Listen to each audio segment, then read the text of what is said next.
Chapter 3. Jonathan Harker's journal continued. When I found that I was a prisoner, a sort of wild feeling came over me. I rushed up and down the stairs, trying every door and peering out of every window I could find, but after a little, the conviction of my helplessness overpowered all other feelings. When I look back after a few hours, I think I must have been mad for the time, for I behaved much as a rat does in a trap. When, however, the conviction had come to me that I was helpless, I sat down quietly, as quietly as I have ever done anything in my life, and began to think over what was best to be done. I am thinking still, and as yet have come to no definite conclusion. Of one thing only am I certain: that it is no use making my ideas known to the Count. He knows well that I am imprisoned, and as he has done it himself, and has doubtless his own motives for it, he would only deceive me if I trusted him fully with the facts. So far as I can see, my only plan will be to keep my knowledge and my fears to myself, and my eyes open. I am, I know, either being deceived, like a baby, by my own fears, or else I am in desperate straits, and if the latter be so, I need, and shall need, all my brains to get through. I had hardly come to this conclusion when I heard the great door below shut, and knew that the Count had returned. He did not come at once into the library, so I went cautiously to my own room and found him making the bed. This was odd, but only confirmed what I had all along thought, that there are no servants in the house. When later I saw him through the chink of the hinges of the door laying the table in the dining room, I was assured of it. For if he does himself all these menial offices, surely it is proof that there is no one else in the castle. It must have been the Count himself, who was the driver of the coach that brought me here.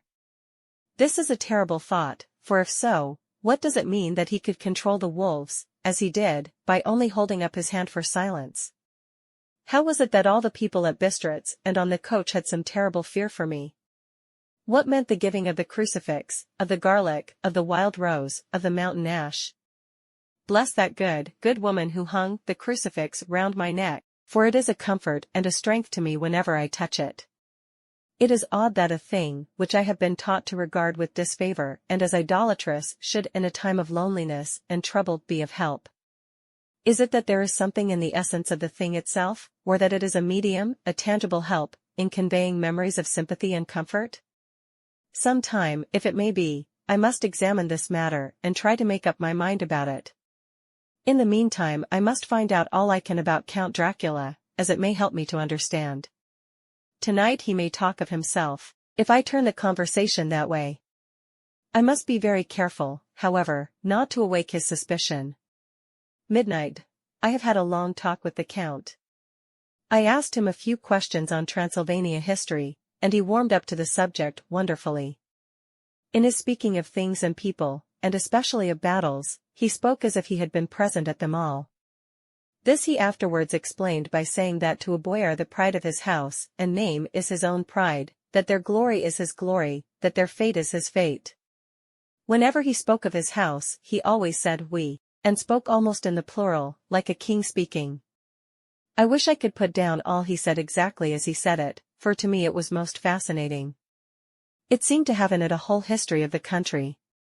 He grew excited as he spoke, and walked about the room pulling his great white mustache and grasping anything on which he laid his hands as though he would crush it by main strength.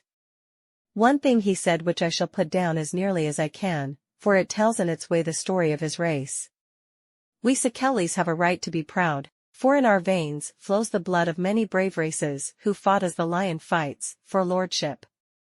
Here, in the whirlpool of European races, the Ugric tribe bore down from Iceland the fighting spirit which Thor and Woden gave them, which their berserkers displayed to such fell intent on the seaboards of Europe, aye, and of Asia and Africa too, till the peoples thought that the werewolves themselves had come. Here, too, when they came, they found the Huns, whose warlike fury had swept the earth like a living flame, till the dying peoples held that in their veins ran the blood of those old witches, who, expelled from Scythia, had mated with the devils in the desert. Fools, fools! What devil or what witch was ever so great as Attila, whose blood is in these veins? He held up his arms.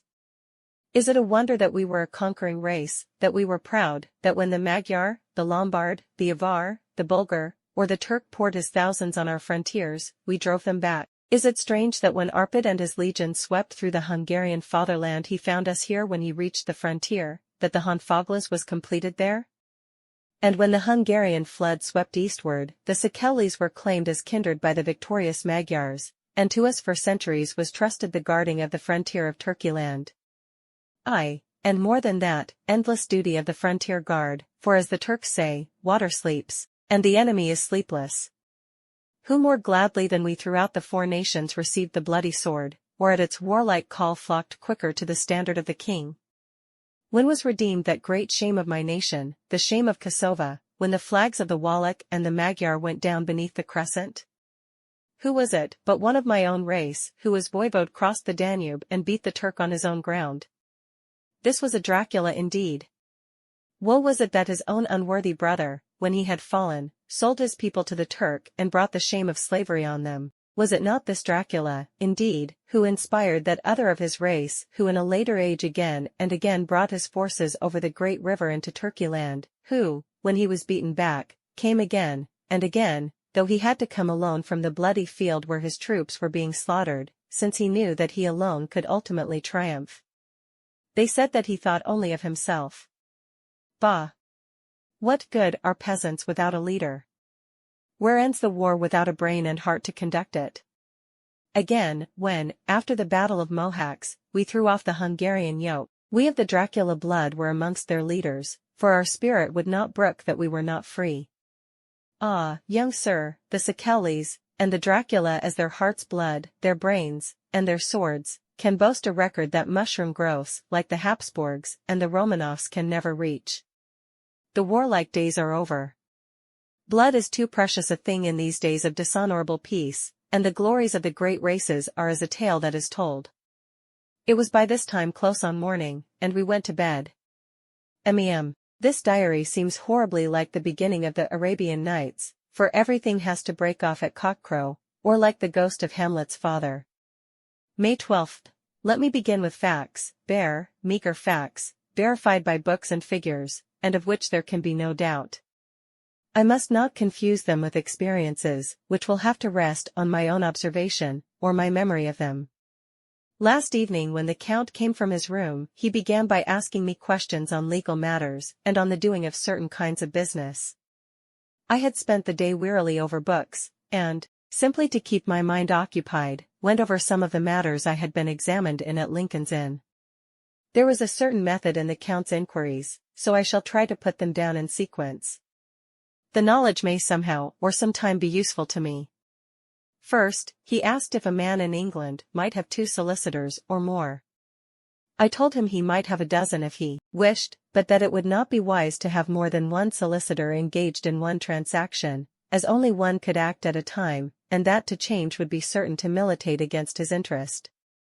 He seemed thoroughly to understand, and went on to ask if there would be any practical difficulty in having one man to attend, say, to banking, and another to look after shipping, in case local help were needed in a place far from the home of the banking solicitor.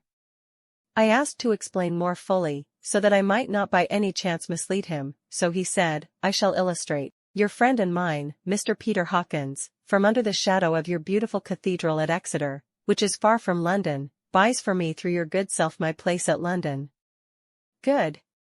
Now here let me say frankly, lest you should think it strange that I have sought the services of one so far off from London instead of some one resident there, that my motive was that no local interest might be served save my wish only, and as one of London residents might, perhaps, have some purpose of himself or friend to serve, I went thus afield to seek my agent, whose labors should be only to my interest.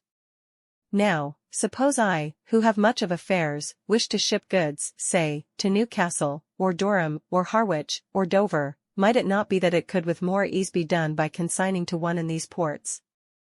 I answered that certainly it would be most easy, but that we solicitors had a system of agency one for the other, so that local work could be done locally on instruction from any solicitor, so that the client, simply placing himself in the hands of one man, could have his wishes carried out by him without further trouble. But, said he, I could be at liberty to direct myself.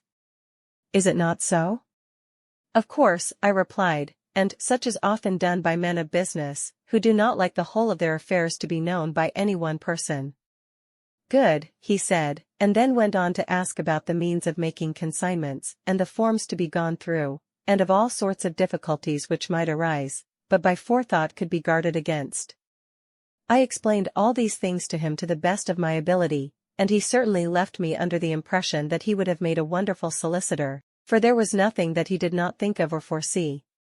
For a man who was never in the country, and who did not evidently do much in the way of business, his knowledge and acumen were wonderful. When he had satisfied himself on these points of which he had spoken, and I had verified all as well as I could by the books available, he suddenly stood up and said, "Have you written since your first letter to our friend Mr. Peter Hawkins, or to any other?" It was with some bitterness in my heart that I answered that I had not, that as yet I had not seen any opportunity of sending letters to anybody. "Then write now, my young friend," he said, laying a heavy hand on my shoulder, "write to our friend and to any other, and say, if it will please you, that you shall stay with me until a month from now." "Do you wish me to stay so long?" I asked, for my heart grew cold at the thought. "I desire it much, nay, I will take no refusal." When your master, employer, what you will, engaged that someone should come on his behalf, it was understood that my needs only were to be consulted. I have not stinted, is it not so? What could I do but bow acceptance? It was Mr. Hawkins' interest, not mine, and I had to think of him, not myself, and besides, while Count Dracula was speaking, there was that in his eyes and in his bearing which made me remember that I was a prisoner, and that if I wished it I could have no choice. The Count saw his victory in my bow, and his mastery in the trouble of my face, for he began at once to use them, but in his own smooth, resistless way. "I pray you, my good young friend, that you will not discourse of things other than business in your letters. It will doubtless please your friends to know that you are well, and that you look forward to getting home to them. Is it not so?" As he spoke, he handed me 3 sheets of note paper and 3 envelopes. They were all of the thinnest foreign post, and looking at them, then at him, and noticing his quiet smile, with the sharp, canine teeth lying over the red underlip, I understood as well as if he had spoken that I should be more careful what I wrote, for he would be able to read it. So I determined to write only formal notes now, but to write fully to Mr. Hawkins in secret, and also to Mina, for to her I could write shorthand, which would puzzle the Count, if he did see it.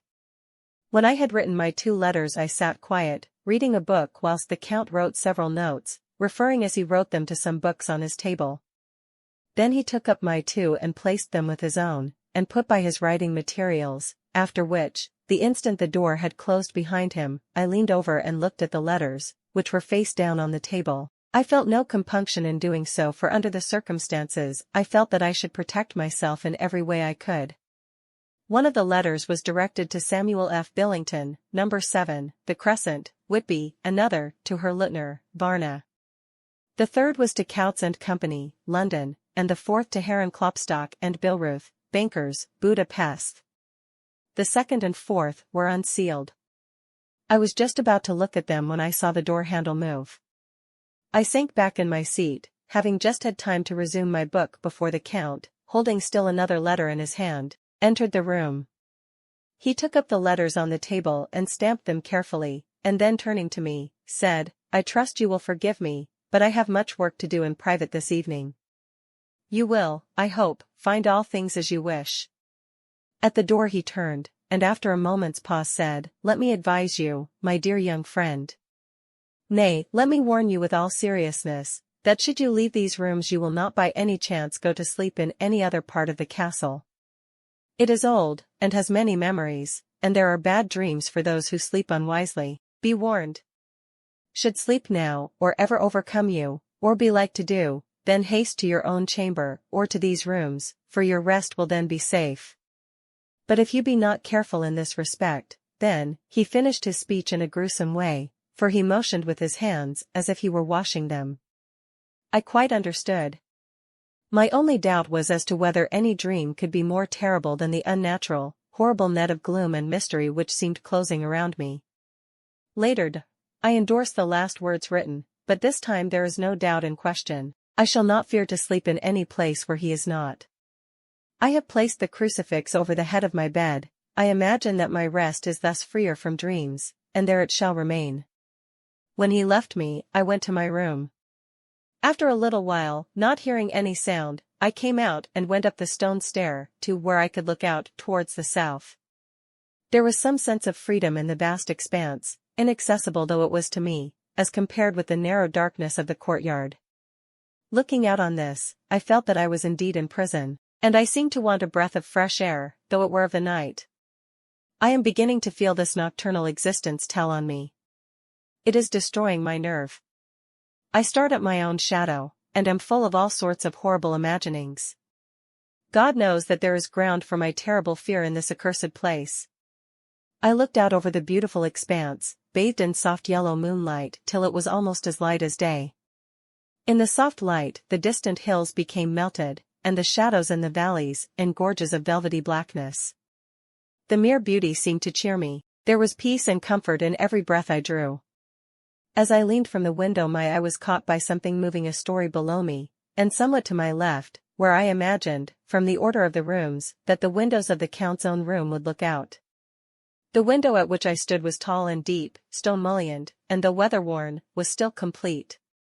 But it was evidently many a day since the case had been there. I drew back behind the stonework and looked carefully out. What I saw was the Count's head coming out from the window. I did not see the face, but I knew the man by the neck and the movement of his back and arms. In any case, I could not mistake the hands, which I had had so many opportunities of studying. I was at first interested and somewhat amused, for it is wonderful how small a matter will interest and amuse a man when he is a prisoner, but my very feelings changed to repulsion and terror when I saw the whole man slowly emerge from the window and begin to crawl down the castle wall over the dreadful abyss, face down with his cloak spreading out around him like great wings. At first I could not believe my eyes. I thought it was some trick of the moonlight, some weird effect of shadow, but I kept looking, and it could be no delusion. I saw the fingers and toes grasp the corners of the stones, worn clear of the mortar by the stress of years, and by thus using every projection and inequality move downwards with considerable speed, just as a lizard moves along a wall. What manner of man is this, or what manner of creature, is it in the semblance of man? I feel the dread of this horrible place overpowering me. I am in fear, in awful fear, and there is no escape for me. I am encompassed about with terrors that I dare not think of. May 15th. Once more I have seen the Count go out in his lizard fashion. He moved downwards in a sidelong way, some 100 feet down, and a good deal to the left. He vanished into some hole or window. When his head had disappeared, I leaned out to try and see more, but without avail. The distance was too great to allow a proper angle of sight. I knew he had left the castle now, and thought to use the opportunity to explore more than I had dared to do as yet. I went back to the room, and taking a lamp, tried all the doors. They were all locked, as I had expected, and the locks were comparatively new. But I went down the stone stairs to the hall where I had entered originally. I found I could pull back the bolts easily enough and unhook the great chains. But the door was locked, and the key was gone. That key must be in the Count's room. I must watch should his door be unlocked, so that I may get it and escape. I went on to make a thorough examination of the various stairs and passages, and to try the doors that opened from them. 1 or 2 small rooms near the hall were open, but there was nothing to see in them except old furniture, dusty with age and moth-eaten. At last, however, I found one door at the top of the stairway which, though it seemed locked, gave a little under pressure. I tried it harder, and found that it was not really locked, but that the resistance came from the fact that the hinges had fallen somewhat, and the heavy door rested on the floor. Here was an opportunity which I might not have again, so I exerted myself, and with many efforts forced it back so that I could enter. I was now in a wing of the castle further to the right than the rooms I knew and a story lower down. From the windows I could see that the suite of rooms lay along to the south of the castle, the windows of the end room looking out both west and south. On the latter side, as well as to the former, there was a great precipice. The castle was built on the corner of a great rock, so that on 3 sides it was quite impregnable, and great windows were placed here where sling, or bow, or culverin could not reach, and consequently light and comfort, impossible to a position which had to be guarded, were secured. To the west was a great valley, and then, rising far away, great jagged mountain fastnesses, rising peak on peak, the sheer rock studded with mountain ash and thorn, whose roots clung in cracks and crevices and crannies of the stone. This was evidently the portion of the castle occupied by the ladies in bygone days, for the furniture had more an air of comfort than any I had seen. The windows were curtainless, and the yellow moonlight, flooding in through the diamond panes, enabled one to see even colors, whilst it softened the wealth of dust which lay over all and disguised in some measure the ravages of time and moth. My lamp seemed to be of little effect in the brilliant moonlight, but I was glad to have it with me, for there was a dread loneliness in the place which chilled my heart and made my nerves tremble. Still, it was better than living alone in the rooms which I had come to hate from the presence of the Count, and after trying a little to school my nerves, I found a soft quietude come over me. Here I am, sitting at a little oak table where in old times possibly some fair lady sat to pen, with much thought and many blushes, her ill-spelt love letter, and writing in my diary in shorthand all that has happened since I closed it last. It is the 19th century up to date, with a vengeance, and yet, unless my senses deceive me, the old centuries had, and have, powers of their own which mere modernity cannot kill. Later, the morning of May 16th, God preserve my sanity, for to this I am reduced. Safety and the assurance of safety are things of the past. Whilst I live on here there is but one thing to hope for, that I may not go mad, if, indeed, I be not mad already. If I be sane, then surely it is maddening to think that of all the foul things that lurk in this hateful place the Count is the least dreadful to me, that to him alone I can look for safety, even though this be only whilst I can serve his purpose. Great God! Merciful God, let me be calm, for out of that way lies madness indeed. I begin to get new lights on certain things which have puzzled me. Up to now, I never quite knew what Shakespeare meant when he made Hamlet say, "My tablets. Quick, my tablets. 'Tis meet that I put it down," etc., for now, feeling as though my own brain were unhinged or as if the shock had come which must end in its undoing, I turned to my diary for repose. The habit of entering accurately must help to soothe me. The Count's mysterious warning frightened me at the time. It frightens me more not when I think of it, for in the future he has a fearful hold upon me. I shall fear to doubt what he may say. When I had written in my diary and had fortunately replaced the book and pen in my pocket, I felt sleepy. The Count's warning came into my mind, but I took pleasure in disobeying it. The sense of sleep was upon me, and with it the obstinacy which sleep brings as outrider.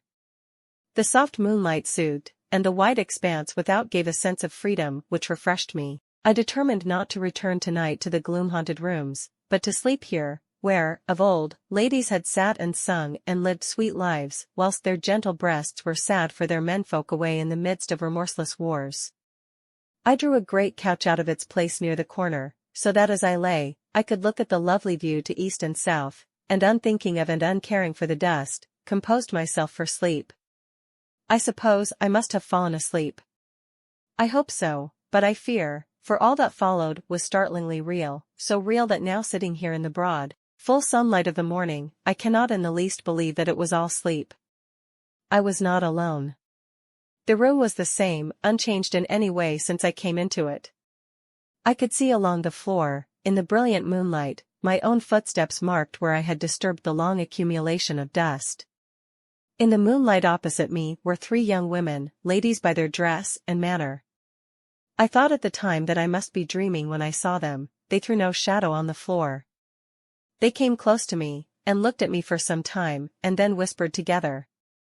Two were dark, and had high aquiline noses, like the Count, and great dark, piercing eyes, that seemed to be almost red when contrasted with the pale yellow moon. The other was fair as can be, with great masses of golden hair and eyes like pale sapphires. I seemed somehow to know her face, and to know it in connection with some dreamy fear, but I could not recollect at the moment how or where. All three had brilliant white teeth that shone like pearls against the ruby of their voluptuous lips. There was something about them that made me uneasy, some longing, and at the same time some deadly fear.